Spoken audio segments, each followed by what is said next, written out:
estudantes da primeira série, tudo bem? Estamos aqui para mais uma aula de Educação Física comigo, professora Vanessa, e com o nosso intérprete Ronaldo. Olá, Ronaldo, tudo certinho?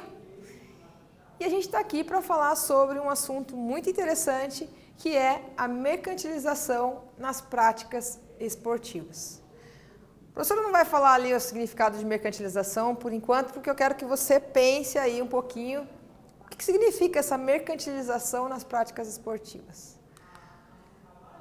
E quais são os objetivos da nossa aula? Então, é que você consiga identificar, interpretar e se posicionar a respeito da apropriação do esporte pela indústria cultural.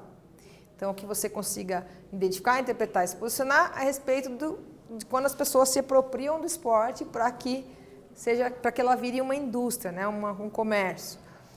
Analisar visões de mundo, conflitos de interesse, preconceitos e ideologias presentes nos discursos vinculados nas diferentes mídias como forma de ampliar suas possibilidades de explicação e interpretação crítica da realidade.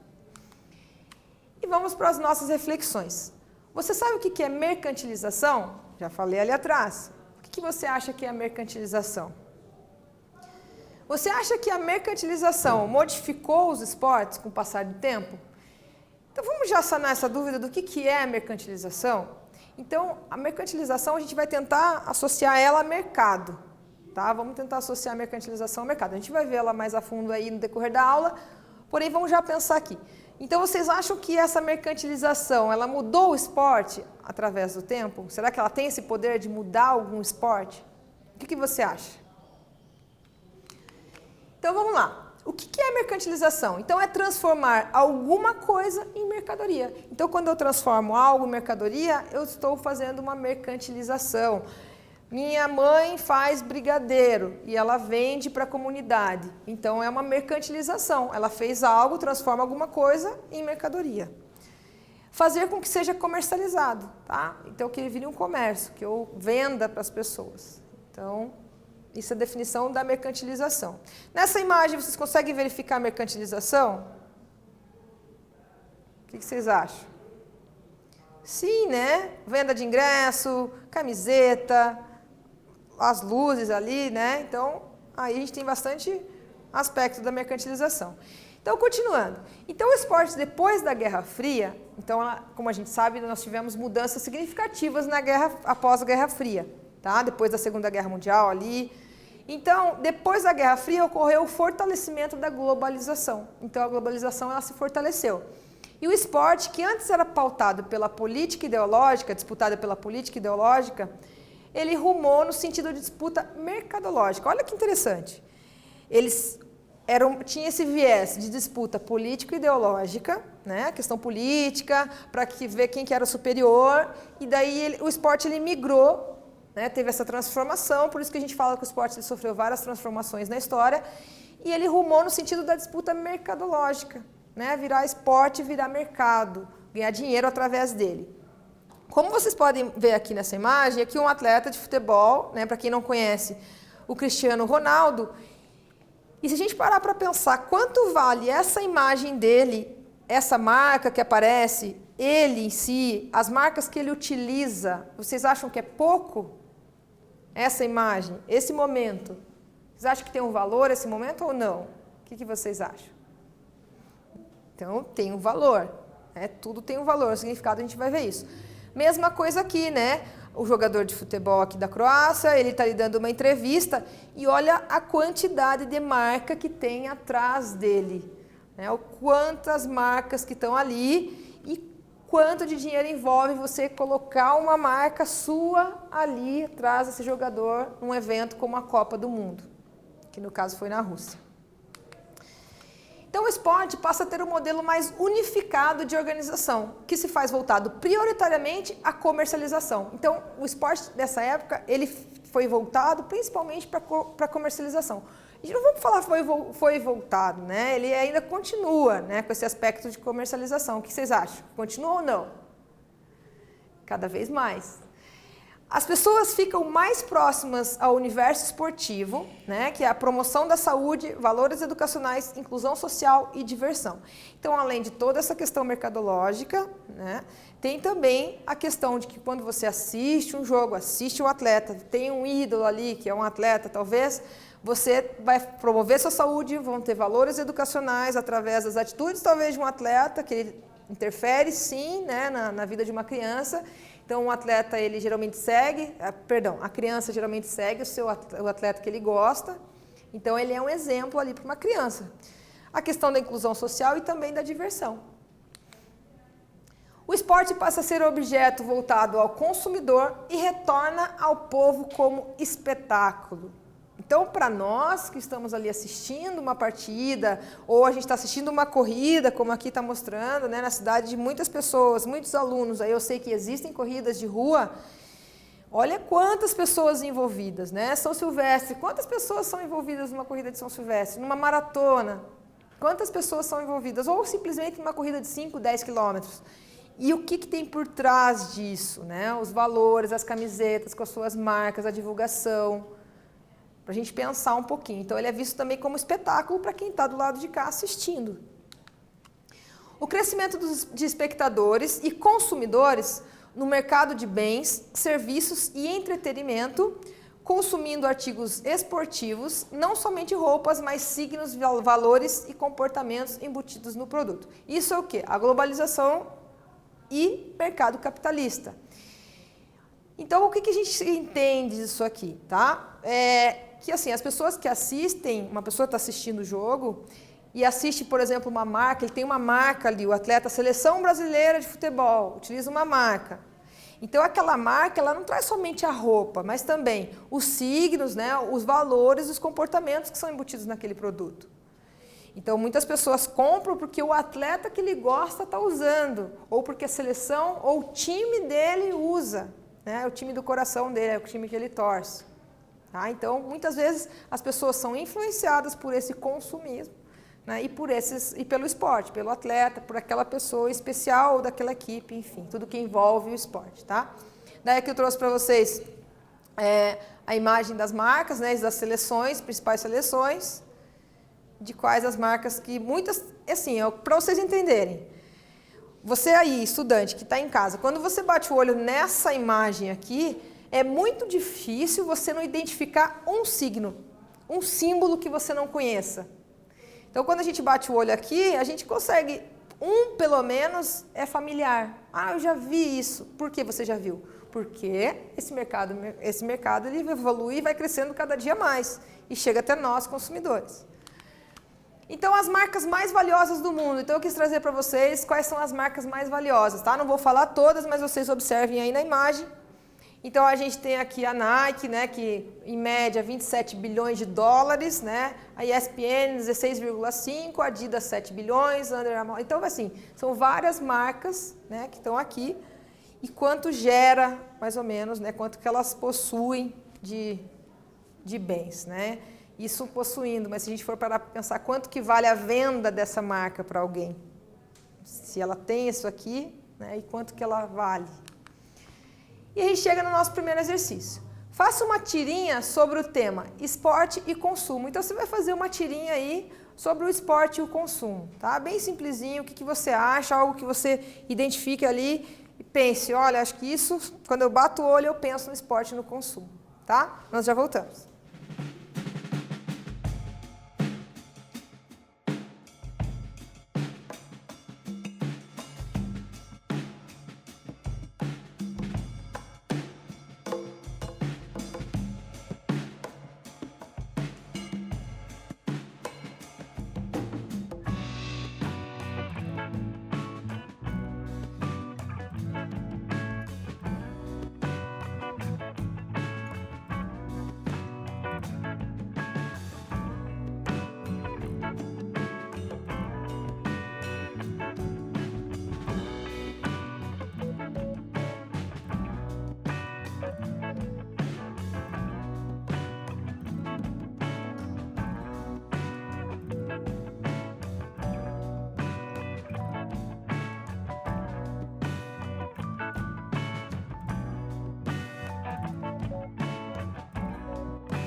uma atividade bem simples para vocês fazerem, né?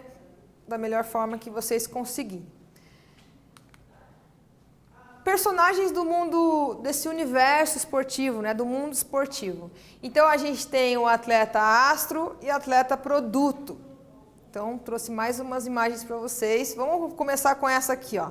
Essa aqui de cima, aqui com fundo vermelho. Vocês conseguem identificar algum atleta nessa imagem? Observem lá. Vocês conseguem identificar nessa imagem de cima? Conseguem identificar algum atleta? Quantos atletas vocês conseguem identificar aí? Contem em casa. Acredito que mais de um atleta vocês conseguiram identificar. Tem atletas de vários esportes aqui. Então, por que vocês identificam esses atletas? Porque eles estão na mídia, eles estão em evidência, são atletas, são os melhores atletas da sua modalidade esportiva. Então, com isso, ele vira um atleta astro. Para quem? Para mim, para você, para as crianças, para todo mundo. Eu acho legal o jeito, por exemplo, que o Messi joga. Eu acho bacana o jeito que o Federer joga, ou então a Marta aqui do ladinho. Enfim, é como eu me identifico com esse atleta. Então, ele vira um atleta astro. E o atleta produto também. O que ele usa, a marca em que ele usa, vai estar ali exposta. E quando a marca está ali exposta, eu estou vendo e aquela marca está ganhando com isso, tá? Sendo conhecida. E aqui 3 atletas bem famosos da atualidade, né? Que são atletas que são, a gente pode dizer que são esses atletas astros também, tá? Que são os da nossa atualidade, né? LeBron, Nadal e o Hamilton, da Fórmula 1. Aí mais alguns personagens. A gente também tem o esportista consumidor, que é aquele que joga e também consome. Vou comprar uma chuteira, vou comprar uma munhequeira, ou vou comprar, não sei, uma joelheira. O esportista praticante, né, que é aquele que pratica, e também tem o esportista sedentário, né, que é o esportista em que não, ele só pratica no final de semana, em alguns eventos que acontecem, enfim.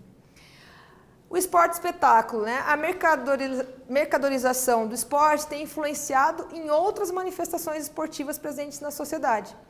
Um exemplo é a competição com o objetivo de produzir atletas ou consumidores do esporte, tá? Então, essa mercadorização, ela influencia muito, tá, nessas manifestações esportivas presentes na sociedade. Trouxe uma imagem aqui, esse time aqui é do Cascavel, né, eu acredito que seja o time de futsal. E aqui, olha quantas pessoas na imagem, vocês podem verificar quantos patrocinadores, né, para a equipe, né, poder participar dos campeonatos e tudo mais, né, pagar os seus atletas. Então, é uma demonstração de como esse mercado esportivo, né, ele consegue trazer benefícios rentáveis para aquele clube conseguir participar de alguns eventos. Professora, mas por que não tem só uma marca, 2, que nem a gente assiste lá um jogo de futebol do Corinthians, não sei, que é 2, 3 marcas? Porque depende desse bem que você vai, quem que vai pagar, né, para a minha equipe, tá? Então, se tem uma equipe grande que vai pagar bastante, aqui no caso são várias. Nosso segundo exercício. Dê um exemplo de que modo o marketing esportivo nos impacta como consumidores de serviços e produtos da espetacularização do esporte. Pense aí, nós já voltamos.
voltamos. E aí, como que esse marketing esportivo nos impacta como consumidores? Você, estudante, você, professor, alguma vez já comprou uma roupa influenciado por algum esporte, ou por alguma marca, ou por um atleta? E aí, o que você me diz? Então, de que modo que esse marketing esportivo ele vai impactar? De uma maneira em que talvez eu consumidora, eu vou querer comprar algo que seja parecido com o que o time usa, o atleta usa, né? O esporte espetáculo também tem sido um significativo influenciador em crianças e adolescentes. Então, assim, vamos pensar agora no lado social, né? Porque o marketing esportivo observa nas crianças e adolescentes potenciais consumidores. Então, a gente tem duas vertentes aqui, né? São dois gumes. O lado das crianças serem potenciais consumidores ou adolescentes, ganham dinheiro e vai lá e compra alguma coisa que o seu atleta usa. Então, tem esse lado de influenciador e fazer com que eles sejam consumistas, consumam, né, aquilo que o esporte traz. E também a questão social, né, a questão em que ele vai ver que através do esporte ele pode chegar a algum lugar e daí ele sonha em chegar nesse local e ele vai tentar escolher o caminho mais correto possível para chegar nesse fim que ele deseja, que ele almeja. Tá? Então tem essa questão também, essa questão social de o esporte ser influenciador, né, de uma maneira muito positiva, como vários estudos nos comprovam isso. Consumo esportivo, consumo através de práticas ou hábitos informais, de serviços e de espetáculos, se tornou uma das principais atividades da economia, passando a adquirir novos papéis. Então, uma das principais atividades da economia, a gente pode dizer que é esse consumo esportivo. Transmissões televisivas e internet, né? O esporte está ligado às imagens que transmitem símbolos e emoções. Às vezes eu não preciso estar vendo um vídeo, mas se eu vejo uma imagem, eu já consigo saber se aquela imagem, como ela deixa você, né? Como ela nos deixa. Uma imagem emotiva de algum atleta ajudando o outro. Então isso já, né, a gente consegue identificar através dessas imagens, essa questão da emoção. Exerce influência na cultura corporal de movimentos e constrói também novos significados, o entretenimento e o consumo. E uma imagem aqui desse consumo, entretenimento e a dificuldade para acesso de hoje em dia. Olhem nessa imagem a quantidade de fotógrafos que estão ali, né, perfilados para tentar o melhor clique de um momento, para que esse momento seja transmitido para você, consumidor, da melhor maneira possível. Então, olha como isso cresceu. E nosso terceiro e último exercício. Você já se sentiu motivado pelo marketing esportivo? Pela utilização de alguma marca, por influência de algum atleta, alguma atleta ou de alguma equipe? Relate como é que foi ou como é que é. Compartilhe com seus colegas e verifique a resposta da maioria. Então, você já foi influenciado? Nós já voltamos para falar sobre isso.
E aí, primeira série? Já se sentiram motivados pelo marketing esportivo? Colocou uma roupa e falou, hoje eu vou jogar bem? Ou colocou uma chuteira lá, um tênis, e falou, nossa, hoje meu chute de esquerda vai sair perfeito. Né? Então a ideia, né, dessa questão é essa. Como é que foi? Ou como que é? Não só isso, existem várias outras formas, mas a professora está citando um exemplo aqui para vocês. Tá? Então compartilhem aí com seus colegas e vê quais as respostas que eles têm. Aqui um pouquinho do Saiba Mais, para que vocês, se vocês quiserem se aprofundar um pouquinho no componente curricular, ali na matéria. E o que a gente viu nessa nossa aula de hoje? A mercantilização do esporte a partir do final da Guerra Fria, o esporte e a mídia, o esporte e consumo, o esporte e espetáculo. Espero que vocês, estudantes, professores, tenham gostado. Agradeço. Muito obrigada também, Ronaldo, por estar aqui com a gente. E até breve. Tchau, tchau.